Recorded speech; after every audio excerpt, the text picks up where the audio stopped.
la situación, la trampa en la que estamos, el dilema, si lo queremos poner un poquito menos dramático, es el status quo que hemos construido, Sí. que no es casual, ni es por alguna maldad de algún enemigo externo o de algún vendepatria, ¿no? Enemigo interno. Este status quo está basado en dos pilares que se retroalimentan y se entrelazan entre sí. Uno son las creencias y otros son los intereses, ¿no? Y esos intereses retroalimentan esas creencias porque les conviene que esas creencias sigan existiendo. Y digo intereses Lobbies. de corporaciones, empresarios, sindicalistas, de todo el Estado. lo que se te pueda ocurrir, Sí. que se ha adaptado a ese entorno que se generan en las creencias. ¿Y qué creencias en particular? Bueno, por eso digo lo de la marcha de Combatiendo el Capital. Hay encuestas buenas de todos los países de América Latina, para no irnos a Noruega o Alemania o Inglaterra, que muestran que Argentina, la sociedad argentina, tiene las creencias más anticapitalistas de toda América Latina, pero por lejos, ¿no? Uh-huh. Por lejos. Entonces, y una de esas creencias es que el capital es malo, que la apertura al mundo es mala, que la competencia es mala, que el sistema de precios es malo. Y entonces se generan los grupos de interés que vos acabás de definir, de describir, que retroalimentan. Y así estamos. No es un tema de unos dirigentes, sino que si vos le preguntás a los argentinos determinadas cuestiones de si los precios tienen que ser fijados por el mercado, si es mejor competir o no competir, el 70% te va a decir cosas parecidas a lo que dice. Entonces, lo que yo pensaba, para ver qué podemos hablar de algo interesante, además tenemos un montón de tiempo para hablar. Entonces digo, si es verdad lo que yo digo, que el problema son las creencias, la pregunta es, ¿de dónde vienen las creencias? Primera pregunta. Segunda pregunta, ¿se pueden cambiar las creencias? Sí. Entonces, cuando vos me invitaste, me mandaste unos programas, los vi y me pasa algo que me pasa siempre que te escucho, ¿no? Y me pasaba cuando estábamos en el gobierno y te escuchaba. Espero no generar un conflicto familiar. No. Pero yo cada vez que te escucho, no puedo no estar escuchando a tu papá. Me lo dice mucha gente. Lo conocí a tu papá antes de conocerte a vos y hablé mucho con tu papá. Y entonces, no solo la voz y no solo el tono y las palabras, las ideas. ¿Y por qué no es que me sorprende, pero creo que es un buen ejemplo? Porque yo no me imagino que vos hayas sido un hijo dócil. Yo creo que sos una persona con mucho espíritu crítico, que te salís del molde. O sea, haber sido tu papá para Gustavo Grobo, no debe haber sido sencillo, debe ser divertido, ¿no? Y seguro que él está súper orgulloso de vos. Pero yo te escucho a vos y escucho los valores de tu papá.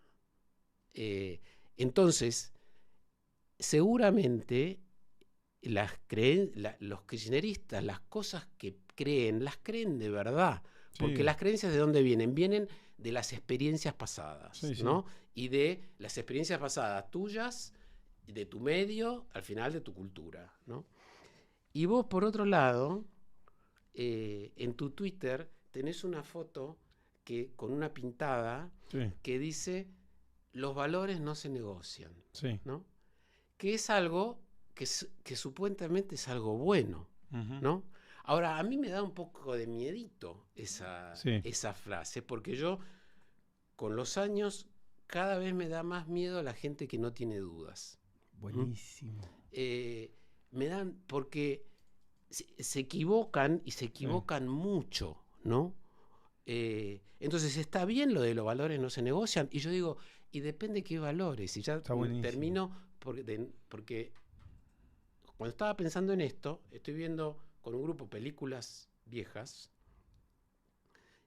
y vimos la semana pasada Mississippi Burning, o sea, Arde Mississippi. Buenísimo. ¿No? Es una película buenísima, Hackman, ¿no? Sí. Y esta esta que ahora se conoce mucho, Frances McDormand, que era muy jovencita, ¿no? Esta actriz. Sobre el sur y el racismo. Claro, es una película sobre un evento real de 3 activistas por los derechos civiles de Washington, que van a Mississippi a promover la inscripción, porque viste, en Estados Unidos te tenés que inscribir para votar. Los negros podían votar, pero no los dejaban inscribirse. Entonces van 2 blancos y un negro y los asesinan horriblemente, ¿no?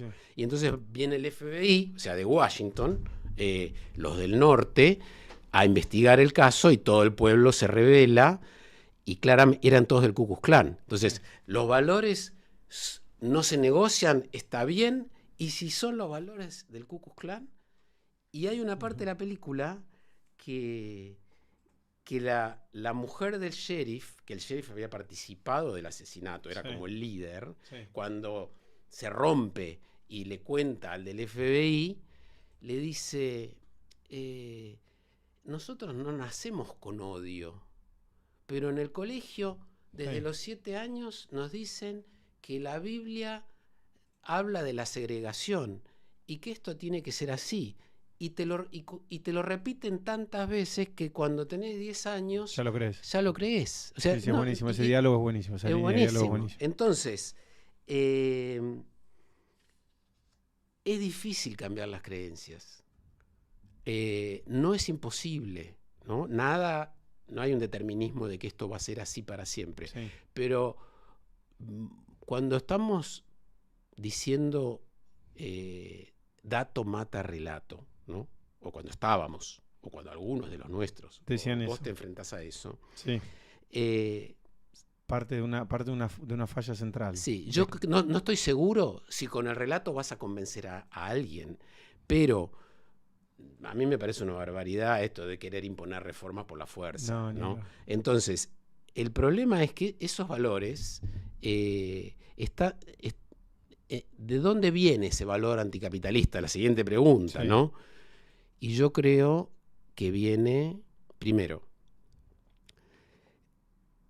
los principios capitalistas son totalmente contraintuitivos. O sea, si vos sos un chico de 10 años que no esté indoctrinado, le decís que la mejor manera de que todos estemos mejor es el egoísmo individual, te va a decir no. No es así. Tengo que compartir el juguete. Tengo que ser generoso con los demás. El egoísmo del carnicero no nos va a dar de comer, como decía Adam Smith, ¿no? Entonces digo, ¿cómo hicieron los países que consiguieron que sus sociedades adopten estos principios? Y otro ejemplo bueno es Marx escribiendo El Capital en Londres, enojándose con los obreros porque no tenía un obrero que lo siguiese, ¿no? Eran todos intelectuales o de otros lugares de la sociedad. Y él terminaba como diciendo, esta gente no sabe ni cuáles son sus intereses, ¿no? Que están actuando en contra de sus intereses. ¿Qué pasaba? La manera que esas sociedades consiguieron que los principios capitalistas se adopten es que vean que su vida en el día a día mejora por el sistema. Y no solo mejora su vida en el día a día, más importante te diría, mejoran sus perspectivas, mejora su ilusión.